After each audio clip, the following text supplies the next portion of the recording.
जी guys, कैसे हैं आप लोग? खरीफे से जी, मेरा नाम मोहम्मद अजीम है। तो वक्त ज़ाया किए बगैर हम जो अपने दो पॉइंट्स हैं जो हमेशा अपनी वीडियोस में शेयर करता हूं, और डेफिनेटली आप लोगों ने कुछ ना कुछ कोशिश की होगी उसको फॉलो करने की, कर रहे होंगे कि हमने एक नमाज डेली पढ़नी है, एक हाज़िरी लगानी है, जिस वजह से अल्लाह ताला हमें मौका देगा दूसरी, तीसरी, पाँचवीं का इंशाल्लाह। देखें, और दूसरा हमने काम करना है, किसी भी एक बंदे की मदद करनी है किसी शेप में, वो चाहे फिज़िकली कर दें, मेंटली कर दें, काउंसलिंग कर दें या पैसों की शक्ल में कर दें, जिस तरीके से आपको आसानी है अल्लाह ताला ने हिम्मत और इस्तेदाद दी है उसके मुताबिक।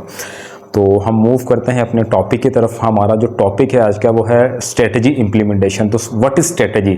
स्ट्रेटजी ये कि कोई कंपनी किसी प्रोडक्ट को लॉन्च करती है, कोई डिसीजन लेती है कि हमने ये काम करना है, उसको बनाने के जो पैरामीटर्स हैं उसको फिलफिल करने के, उसको स्ट्रेटजी बोला जाता है। और इम्प्लीमेंटेशन की अगर बात की जाए, किसी भी काम को एक्शन में लेके आना, उस स्ट्रेटजी को यूज़ में लेके आना, और जिस तरीके से आपने प्लान बनाया उसको वैसे ही करना, दैट्स कॉल्ड इम्प्लीमेंटेशन। जैसे कि पिछली वीडियो में आपने देखा होगा कि हमने प्लानिंग के हवाले से बात की थी, और मैंने बताया था कि अगली वीडियो हम इम्प्लीमेंटेशन पे भी बनाएंगे।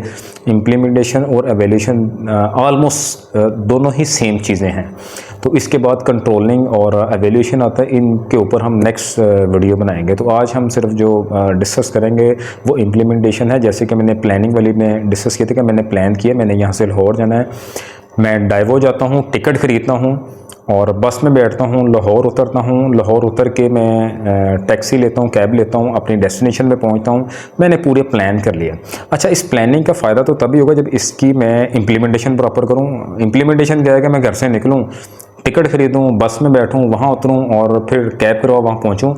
इसके लिए कुछ मुझे दरम्यान में जो चैलेंजेस आएंगे या मैंने इसको बेहतर तरीके से परफॉर्म करना है, तो वो सारी चीज़ें इम्प्लीमेंटेशन के अंदर आती हैं।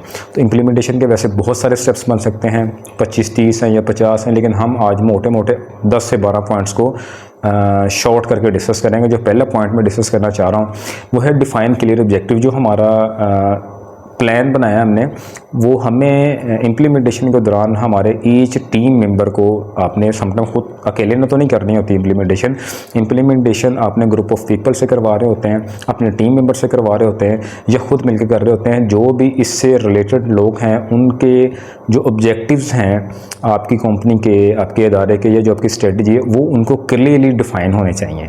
आपको भी क्लियरली डिफाइन होने चाहिए। अगर आपको किसी चीज़ के बारे में क्लियरली पता है कि ये चीज़ है, इसको अगर मैं प्रॉपरली करूँगा तो मेरा मकसद ये हासिल होगा, तो फिर उसको अच्छे और दिल से कर पाएंगे।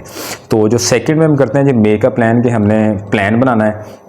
प्लान किस चीज़ का हमने बनाना है, जिसमें जो हमारे टास्क हैं वो हमने डिफाइन कर लेने हैं, माइलस्टोन अपने डिसाइड कर लेने हैं कि हमने क्या हासिल करना है, कब हासिल करना है, कितने टाइम फ्रेम के अंदर हमने इस चीज़ को हासिल करना है। थर्ड वन पे आता है रिसोर्स एलोकेशन। रिसोर्स नॉर्मली 3 तरह के होते हैं, पर्सनल रिसोर्स आ गए, या ह्यूमन रिसोर्स बोल लें, टेक्नोलॉजी के रिसोर्स बोल लें, इक्विपमेंट बोल लें, या आपके जो आपके पास मनी है। ये 3-4 तरह के रिसोर्स होते हैं। तो हमने रिसोर्स की एलोकेशन करनी है कि इस काम को करने के लिए हमारे पास ये 4 इतने रिसोर्स अवेलेबल है, और इन्हीं रिसोर्स को इस्तेमाल करते हुए हमने एक परफेक्ट इम्प्लीमेंटेशन करनी है, और परफेक्ट जो हमने रिज़ल्ट है वो जनरेट करना है। तो 4 नंबर पे आता है जी टीम असाइनमेंट। हमने टीम की असाइनमेंट लगा देनी है। एक टीम की जनाब हमने असाइनमेंट लगा दी कि उसने एक टास्क परफॉर्म करना है, दूसरी ने दूसरी टास्क परफॉर्म करना है, तीसरी ने तीसरा टास्क परफॉर्म करना है। उनको पता होना चाहिए कि हमने कौन सा काम कब और कहाँ करना है, कैसे करना है। जो टास्क असाइनमेंट है ये बहुत ज़रूरी है। एक ही काम जब 10 बंदे कर रहे होंगे तो उसमें प्रॉब्लम क्रिएट होगी। हर बंदा अगर अपना काम करेगा तो they will produce much better और मोर रिजल्ट्स। तो 5th नंबर पे अगर हम डिस्कस करें तो रिस्क मैनेजमेंट आ जाएगा, कि जो हमारा रिस्क है, हम किसी को अपनी स्ट्रेटजी को इम्प्लीमेंटेशन कर रहे हैं इसकी, तो इम्प्लीमेंट करते हुए हमें कौन कौन से रिस्क या चैलेंजेस का सामना करना पड़ेगा, वो हमें पहले से अंदाज़ा लगाने की कोशिश करनी चाहिए।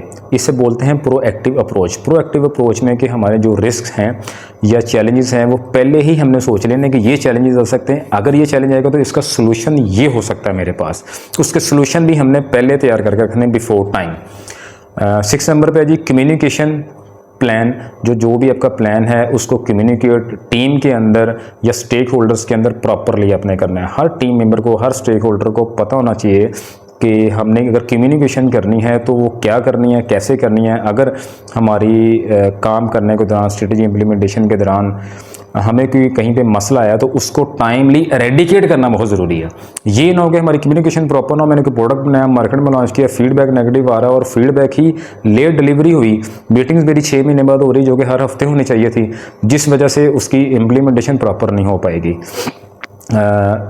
नेक्स्ट वन है क्वालिटी एश्योरेंस के, जो हम क्वालिटी दे रहे हैं वो किसी, फॉर एग्जांपल हमने कोई प्रोडक्ट लॉन्च की है तो प्रोडक्ट की जो क्वालिटी है इसका फीडबैक गाहे बगाहे अपने टीम से, स्टेक होल्डर से, वेंडर से या बाकी बंदों से हमने जो कस्टमर्स हैं उनसे लेते रहना साथ साथ। और नेक्स्ट स्टेप पे फ्लेक्सिबिलिटी का पॉइंट आएगा। फ्लेक्सिबिलिटी आप जानते हैं कि इंसान को कहीं भी कोई काम अपने हम निजी लाइफ में भी अगर हम फ्लेक्सिबल नहीं हैं, चीज़ों में उतार चढ़ाव बर्दाश्त नहीं कर सकते, हम सर्वाइव नहीं कर सकते।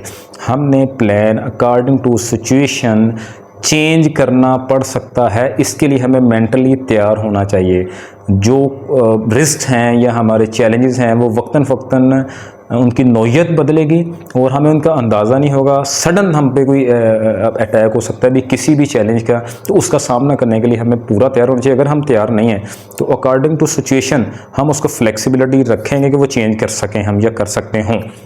नेक्स्ट स्टेप में डॉक्यूमेंटेशन भी, जो भी हम काम कर रहे हैं, जो एक्टिविटी कर रहे हैं या डिसीजन ले रहे हैं या जो हमने प्लान बनाया था उसमें अगर कोई तब्दीली लेके आए हैं, जैसे कि हमने फ्लेक्सिबिलिटी वाला पॉइंट डिस्कस किया है, तो ये सारी चीज़ें हमारे पास रिटर्न में मौजूद होनी चाहिए। रिटर्न में मौजूद हैं तो ये एवेल्यूएशन के दौरान और इम्प्लीमेंटेशन के दौरान हमें कारआमद साबित होंगी।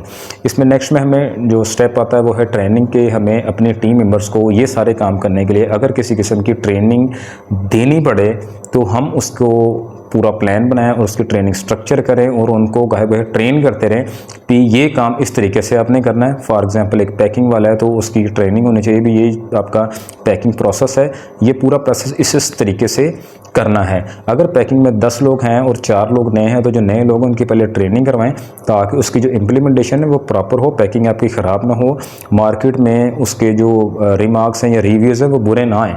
ये सारी चीज़ें हमने पहले ही कर लेनी है। उसके नेक्स्ट स्टेप आता है जी फीडबैक वे आउट। जो फीडबैक हमने लेना है उसका एक प्रॉपर तरीकाकार बना लेना जी। फीडबैक किस तरह लेना है, कब लेना है, क्यों लेना है, किससे लेना है, और जैसे फीडबैक है उस फीडबैक के मुताबिक अगर हमने कोई तब्दीली करनी है तो वो साथ साथ करते रहेंगे।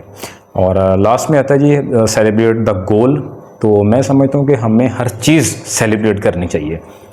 तो हमारी बर्थडे जैसे हम सेलिब्रेट करते हैं, हम 14 अगस्त को सेलिब्रेशन मनाते हैं, तो जो आपने गोल बनाया, आपने एक माइलस्टोन बनाया जी, मैंने ये छोटे छोटे माइलस्टोन बना लें, एक माइलस्टोन बनाया टीम के साथ, उसकी सेलिब्रेशन करें, अगला माइलस्टोन अचीव हो फिर उसकी सेलिब्रेशन करें। फॉर एग्जांपल हम मुख्तलिफ कंपनीज़ में मैंने काम किया, आप भी करंट लोग काम कर रहे होंगे, तो उसमें एक मंथली टारगेट आता है। जो कंपनी या जो टीम मेंबर मंथली टारगेट को अचीव करते हैं तो वो अच्छे जो मैनेजर्स हैं वहाँ पर उसको सेलिब्रेट कर रहे होते हैं।